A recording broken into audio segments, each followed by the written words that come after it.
कहा ये जो फ़लस्तीन के लोग आपने मारे हैं या निकाल रहे हैं, क्या ये बदला नहीं लेंगे? तो आप असल में उनको ख़त्म नहीं कर रहे, आप मज़ीद क्रिएट कर रहे हैं, आप मज़ीद इंतकाम ले रहे हैं, आप मज़ीद उनके खिलाफ खड़े हो रहे हैं। आप ये काम ना कीजिएगा, किसी का बाप अगर मरा है तो फिर वो बदला लेने के लिए इसराइल की फोर्सेस से आगे आएगा। इसराइल की फोर्सेस ने एक बड़ा अजीब मंसूबा बनाया है और वो कह रहे हैं कि हम गजा के अंदर अब जब जाएंगे तो हमारे टैंक्स जो हैं उनके आगे हम फ़लस्तीनियों को बांध कर जाएंगे। यानी इससे ज़्यादा घटिया सूरत हाल क्या है कि चूंकि वो कह रहे हैं कि हमारे पास इस बात का तोड़ नहीं है कि हमास के लोग आते हैं और वो आकर हमारे टैंक्स को तबाह कर देते हैं, तो उसका हल हमने ये निकाला है कि फ़लस्तीनियों को पकड़ेंगे, उनको टैंक्स के आगे बांधेंगे और जाकर फिर हम मारेंगे निशाना। अगर उनको मारना होगा तो फिर वो इनको मार देंगे, फिर वो अपने लोगों को तो मार नहीं सकते, तो लिहाजा हमारी बचत होगी। आप इस फौज की जहनीत का अंदाज़ा लगा सकते हैं कि कितने घटिया लोग हैं, कितने घटिया लोग हैं। ये इंतज़ार करें ना मुसलमान कि जी कोई बात नहीं, आज ये इलाके आपको नज़र आ रहे हैं ना फ़लस्तीन के निकल कर आ रहे हैं, आप सिर्फ हदीस को पढ़ ले जिसमें लिखा हुआ है कि सबकी बारी आनी है, मुसलमानों को खाने के लिए कौमें बुलाया करेंगी। तो आज अगर फ़लस्तीन आपके असल में तो प्रॉब्लम ये है कि फ़लस्तीन जो है वो हेडक्वार्टर है इनका, बाकी उन्होंने अपनी जो खास तौर पर है वो फैलाने हैं, ये हेडक्वार्टर है उनका, यहां से उन्होंने बैठकर कंट्रोल करना है। तो मेन हेडक्वार्टर को उन्होंने सिक्योर करना है। उन्होंने एक तजर्बा देखा, उन्होंने कहा मुसलमान मदद करने के लिए नहीं आए, हमास हमारे साथ लड़ाई कर रही है। आप ये सोचे कि तुर्की के अंदर ये बात कही जा रही है, उन्होंने काम ये किया है कि अबू उबैदा के बैनर्स लगाना शुरू कर दिए हर जगह, और वो इसलिए बैनर्स लगा रहे हैं, वो कह रहे हैं कि हम इन बैनर्स को लगाएंगे, लोगों के अंदर हमदर्दी के जज्बात हो, हम इनको हौसला दें या इनसे लड़ाई करवाएं। लेकिन आप अगर इस बात को यहां तक समझ गए हैं कि इस लड़ाई के अंदर अगर बड़े पैमाने पर मुसलमानों की तरफ से इनको मदद होती है तो फिर तो इसराइल याद रखिएगा इसको फतह नहीं कर पाएगा। लेकिन अगर वो कर पाएगा तो बाकी मुस्लिम ममालिक नहीं बचने, फिर वो हदीस का एक हिस्सा पूरा नहीं होगा, वो फिर पूरा हिस्सा पूरा होगा और फिर सबका नंबर, असल में तो उन्होंने डायरी में सबका नंबर लिखा हुआ है, अपने सिस्टम के अंदर सबका नंबर रखा हुआ है, अपने प्लान्स में, दिमागों में और अपनी सोच में सबका नंबर रखा हुआ है कि पहले हमने ये करना है, फिर ये करना है, फिर ये। उन्होंने देखा है कैसा कमाल हमारा टेस्ट था कि मुस्लिम ममालिक आगे नहीं आए। आप सोचिए जरा, ग्राउंड के ऊपर ये इनकी फौजें इतनी ज्यादा बुजदिल साबित हुई हैं कि ग्राउंड के ऊपर उनकी जब लड़ाई हुई है तो लड़ाई के दौरान जो उनका हाल हुआ वो आप सबने देखा है, किस तरह वो लोग आकर इनके सामने लड़ते हैं।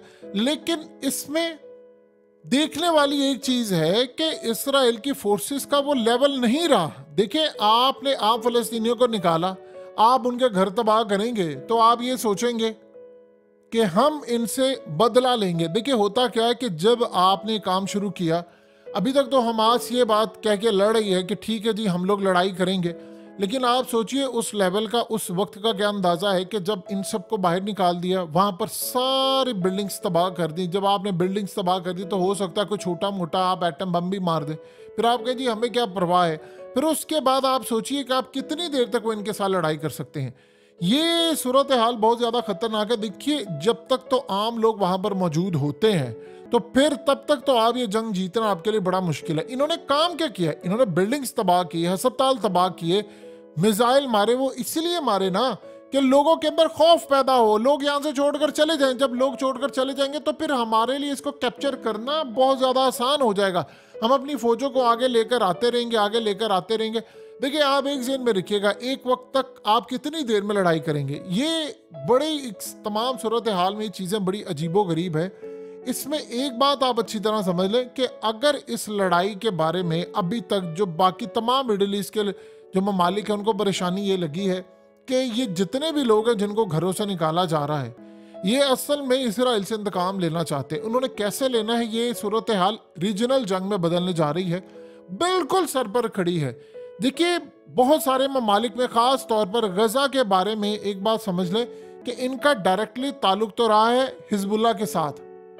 हमास हिजबुल्लाह को पैगाम दे रहा है कि आप इस जंग में अब कूदें, क्योंकि गजा के सर्वाइवल का मसला है। अभी तक वो बड़े कॉन्फिडेंट है, वो कह रहे हैं कि जी असल में ये जो इनकी जंग है, हमें ये मसला नहीं है कि ये बिल्डिंग्स तबाह कर दे, हम बिल्डिंग्स में रहते ही नहीं है, हम तो रहते ही सुरंगों में हैं। सुरंगों के अंदर हमारे पास हर तरह की फैसिलिटीज़ मौजूद है, हमने टीवी रखा हुआ है, हमने पूरा अपना यानी एक शहर जिसे कहते हैं वो आबाद किया हुआ है सुरंगों के अंदर।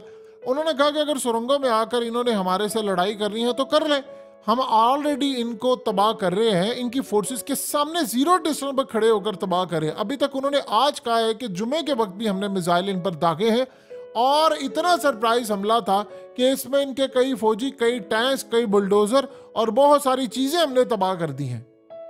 देखिए, इस वक्त अल-शिफा हॉस्पिटल गजा के जो डायरेक्टर हैं उन्होंने कहा है कि इसराइल ने हमें वार्निंग जारी की है कि अल-शिफा हॉस्पिटल को वो किसी भी वक्त बम मारकर उड़ा सकते हैं और उन्होंने कहा कि फौजों ने चारों तरफ से हमें घेरा हुआ है और इस वक्त लड़ाई भी जारी है, किसी भी वक्त वो तबाह कर सकते हैं। अब आप सोचिए ज़रा कि एक एक करके हस्पतालों को उन्होंने तबाह करना शुरू कर दिया है और वो परवाह नहीं करे, उनके पास एक ही है चीज़, जी यहाँ पर वो जी हमास के लोग हैं, दहशतगर्द है, फलाना। हमास ने यूनाइटेड नेशन को कहा कि अगर ये लोग कहते हैं कि हम यहाँ पर मौजूद हैं तो आप एक काम कीजिए, आप अपने नुमाइंदे भेजें और वो हस्पतालों में आए और आकर उसको हस्पतालों को टेक ओवर कर लें। आपके सामने हो जाएगा कि हम वहाँ पर मौजूद है कि नहीं। लेकिन इस बात को कहना कि वहाँ पर मौजूद है, आम लोग हैं, वो कह रहे हैं जी हमारे पास अपने डॉक्टर्स हैं, सुरंगों में हैं और डॉक्टर्स इलाज करते हैं। अब एक शख्स है, वो कह रहे हैं कि आपने उसके बाप को मारा हुआ है, आपने उसका पूरा खानदान उजाड़ा, वो पढ़ लिख गया है और वो डॉक्टर बन गया है, लेकिन उसके अंदर इंतकाम है, तो उसने इंतकाम आपसे लेना है, तो वो हमारे साथ मिलकर लड़ रहा है। तो इस जंग के अंदर हमारे पास जो लोग हैं, इक्विपमेंट्स हैं, चीज़ें हैं, वो सारी दुनिया से हमें मिल रही हैं, यानी जो पावर हैं, दुआएं हैं, वो सारी दुनिया से हमें मिलती हैं और हम इस लड़ाई को अगले लेवल पर लेकर जाएंगे। देखिए, टेस्ट है मुसलमानों का और ये लास्ट फेज का टेस्ट है। अगर आप यहाँ पर गजा खुदा न खासा आपके हाथ से चला गया, याद रखिएगा, तो फिर आप ज़हन में रखिएगा ये लड़ाई जाकर पता नहीं किन ममालिक के फतह होने तक जारी रहनी है, क्योंकि जिस बात का इशारा हदीस में हमें मिलता है उसमें तमाम चीज़ों के क्लू हमें सामने इस वक्त नज़र आ रहे हैं और उसमें सबसे नंबर 1 जो मेन चीज़ है इलाकों की, उनमें फ़लस्तीन जब आपके हाथ से जाएगा तो फिर नंबर उसके बाद जो मेन एरिया का आएगा वो तुर्की का आएगा। ये बात अर्दोगान को पता है, इसीलिए वो अभी इसमें आना चाहते और नहीं भी आना चाहते।